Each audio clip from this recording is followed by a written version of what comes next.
ધોળીપાડા ઉમરગામ ખાતે ઐતિહાસિક શ્રીમદ ભાગવત કથા માટે પધારેલા વિશ્વવંદનીય કથાકાર પૂજ્ય શ્રી પ્રફુલ્લભાઈ શુક્લનું ભાવભર્યું સ્વાગત થયું. ઉમરગામ વિધાનસભાના ધારાસભ્ય શ્રી રમણલાલ પાટકરજી દ્વારા આયોજિત ઐતિહાસિક શ્રીમદ ભાગવત કથા માટે પધારેલા વિશ્વવિખ્યાત કથાકારનું ધોળીપાડા સાંસ્કૃતિક હોલ પર ભાવભર્યું સ્વાગત કરવામાં આવ્યું હતું. આ કથાના કન્વીનર યુવા નેતા શ્રી વિજયભાઈ પાટકર, ધોળીપાડાના સરપંચ શ્રીમતી મીનાબેન પાટકર, બ્રહ્મસમાજ અગ્રણી શ્રી અક્ષયભાઈ ઓઝા, શ્રીમતી મયુરીબેન બારિયા, શ્રીમતી ટીનાબેન પટેલ, શ્રી અરવિંદભાઈ પસાગિયા, શ્રીમતી ભાવિનાબેન કામલી, શ્રીમતી લલિતાબેન દુમાડા, શ્રીમતી નીતાબેન નિતેશભાઈ પાટકર, શ્રી ઉત્તમભાઈ વારલી, શ્રી રાજુભાઈ પટેલ, શ્રી ઉપેનભાઈ મિતના, શ્રી કીકુભાઈ ગોળી, શ્રી પરસોત્તમભાઈ ખરપડિયા, માડા તેમજ સરોઈ, કનાડુ થી લોકો બાપુના સ્વાગત માટે ઉપસ્થિત રહ્યા હતા. આવતીકાલે ગુરુવારે ઉમરગામના 52 ગામોમાંથી 108 પોથી યાત્રા ધારાસભ્ય શ્રી રમણભાઈ પાટકરજીના નિવાસેથી હજારોની સંખ્યામાં ભક્તો સંસ્કૃતિક હોલ પહોંચશે. સમસ્ત પિતૃઓને સ્મરણાર્થે યોજાયેલી આ ભાગવત કથાથી સમગ્ર પંથકમાં અનેરો ઉત્સાહ વર્તાઈ રહ્યો છે. દરરોજ સાંજે ભોજન પ્રસાદનું આયોજન કરવામાં આવ્યું છે. પ્રસ્તુતિ અભિનવ સુરત ન્યૂઝ ચેનલ, એડિટર પ્રકાશ પટેલ, સુરત. આ શ્રાવણ મહિનાની અંદર કથા કરવી એ ભક્તિભાવથી થાય, બધાને એનો ફાયદો મળે અને ફાયદાની સાથે સાથે એક એમને લાગે કે અમે એક આ પવિત્ર કાર્યમાં જોડાયા, જેનાથી અમારા તંદુરસ્ત ઘરમાં રહી સારી રીતે અમે આગળ વધ્યા અને આપણે સનાતન ધર્મનો પણ એક પ્રચાર અને માધ્યમ થાય, એટલા માટે અમે દર વખતે આ સાતમી કથા કરી રહ્યા છીએ. અલગ અલગ વક્તાઓ અમે લાવ, પરંતુ હવે બાપુજી આગ્રહ કર્યો તો મારી પણ એક કથા પૂરી ભાષા કરો, એટલે બાપુની આ કથા અમે આ કોલેજની અંદર ચાલુ કરીએ છીએ અને સૌ ભક્તજનોને અમે આમંત્રિત કરીએ છીએ, અપીલ કરીએ છીએ કે આવતીકાલેથી આ કથાના પ્રારંભ થવાનો છે. કથા 12:30 વાગે અમારે ત્યાં વિવિધ 108 કથા પોથી તાલુકામાં મળી છે એ આવી જશે અને 1 વાગે બરાબર ધોળીપાડાથી પ્રથમ હરોળની અંદર અમારો બેન્જો રહેશે. ત્યારબાદ અમારા વાજિંત્રની અંદર વાજા રહેશે અને ત્યારબાદ અમારા પોથી 108 એ આગળ ચાલશે અને ત્યાર પછી અમારા 2 સાધનોની અંદર બાપુ વિરાજમાન થશે અને આ રીતે રથયાત્રા ધોળીપાડાથી જ થશે.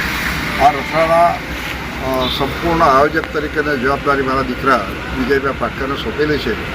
મીનાબેન સરપંચ છે, આ લોકો દ્વારા થઈ ગયા છે, મારું માર્ગદર્શન વખત છે અને હું ચોક્કસ માનું છું કે આ પ્રકારનું એક સારું કાર્ય, ધાર્મિક કાર્ય તાલુકાની અંદર થઈ રહ્યું હોય ત્યારે સૌ લોકોએ અમને સહયોગ અને સાથ આપ્યો છે.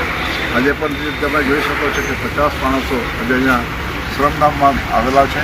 એમાં અમારા સરાઈના જે જોડાયેલા છે, અમારા વિવિધ તાલુકાની અંદર બહેનો આવેલી છે જે સત્યા કાઢવામાં જે કામ કરી રહી છે. આજે અમારો અંતિમ દિવસ, આવતીકાલે આજે અત્યારે રેલિંગ છે એના પર પણ સુશોભિત ફૂલહારથી સંભળાઈ જશે. તો આ પ્રકારે અમારી જે કંઈ ફરજ છે એ ફરજ અમે પૂરી કરી છે અને આશા રાખું છું કે આપણે 7 દિવસ સુધી ખૂબ સુંદર સારી આ કથા થાય, એનો ભક્તિભાવ અને બાપુજી હવે જે પૂજા કરવાના છે, હવન કરવાના છે, તો હવનની અંદર આપણે બધા બેસીશું. હવન માટે પૂરી ટોપી અમે લઈ આવ્યા છે. એટલું જ નહીં પણ હવનનો અમે ચમત્કાર પણ જોયો છે કે છેલ્લે દિવસે જ્યારે હવન પૂર્ણ થશે ત્યારે એક નાળિયેર એમાંથી હોમીશું. એ નાળિયેર સીધી રીતે કુટીર ઉપર સતપથ સુધી જાય છે અને એ આપણે ભૂતકાળમાં પણ પરમ પૂજ્ય સંત શ્રી ભગવાન શુક્લની કથા કરી ત્યારે ચમત્કાર અમને થયેલો છે અને આ વખતે એવો ચમત્કાર જરૂરથી થશે. આપ સૌને આ કથામાં પધારવા આમંત્રણ કરું છું. ભારત માતા કી જય. જય શ્રી રામ. ધોળીપાડા સાંસ્કૃતિક હોલની અંદર આવતીકાલથી માનનીય શ્રી રમણભાઈ પાટકરજી, ધારાસભ્ય શ્રી ઉમરગામ અને કથાના કન્વીનર ઉમરગામના યુવા નેતા વિજયભાઈ પાટકર દ્વારા સાથે અમારા બ્રહ્મ સમાજના અગ્રણી અક્ષયભાઈ ઓઝા અને સમગ્ર ટીમ દ્વારા આવતીકાલથી શ્રીમદ ભાગવત કથાનો મંગલ આરંભ અહીંયા થઈ રહ્યો છે અને એ પ્રસંગે જ્યારે અહીંયા આવવાનું થયું, આ બધાનો ઉત્સાહ જોઈને એમ થાય છે કે આ ધોળીપાડાની કથા ઉમરગામની ઐતિહાસિક કથા બની રહેવાની છે. આજ દિન સુધી ન થઈ હોય એવી કથા. કારણ 108 જગ્યાએથી પોથી આવે છે અને એ પોથી સમૂહ આકારે રમણભાઈ પાટકરજીના નિવાસ સ્થાનેથી અહીંયા ધોળીપાડા સાંસ્કૃતિક હોલમાં પહોંચશે. આ પ્રસંગે અભિનવ સુરત ન્યૂઝ ટીવી ચેનલ અને એના એડિટર પ્રકાશભાઈ પટેલને ખૂબ ખૂબ ધન્યવાદ છે. માન્ય શ્રી વિજયભાઈ પાટકર બે શબ્દો બોલશે. નમસ્કાર.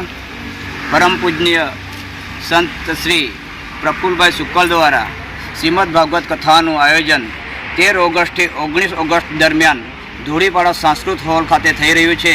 ત્યારે ઉંબરગામ તાલુકાના તમામ ભક્તજનોને કથાનું રસપાન કરવા માટે 13 ઓગસ્ટ પોથી યાત્રા પાટકર સાહેબના નિવાસ સ્થાનેથી 1 કલાકે નીકળશે.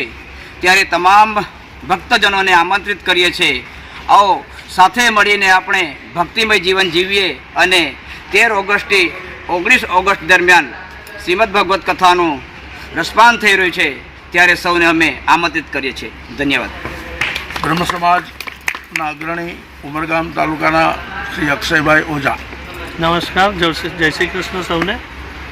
આવતીકાલે એટલે પ્રથમ શ્રાવણનો પહેલો દિવસ છે અને બાપુના માર્ગદર્શન હેઠળ અમે ઉમરગામ તાલુકાના ટોટલ 52 ગામને આવરી લીધા છે અને એ 52 ગામથી પોથી પૂજા સહિત વાજિંત્ર સાથે કાલે રમણભાઈ પાટકરના નિવાસસ્થાને પધારશે અને ત્યાંથી વાજિંત્ર સાથે આપણે અહીં કથાસ્થાન સુધી પહોંચશું અને 13 તારીખથી 19 તારીખ સુધી કથાને શ્રવણ કરીશું. સારા વિચારો લેશું, સારા બનીએ, સૌનું કલ્યાણ કરીએ. જય શ્રી કૃષ્ણ. જય શ્રી રામ. બોલો ભાગવત ભગવાન કી જય. જય શ્રી રામ. જય શ્રી રામ. જય શ્રી કૃષ્ણ. જય શ્રી કૃષ્ણ.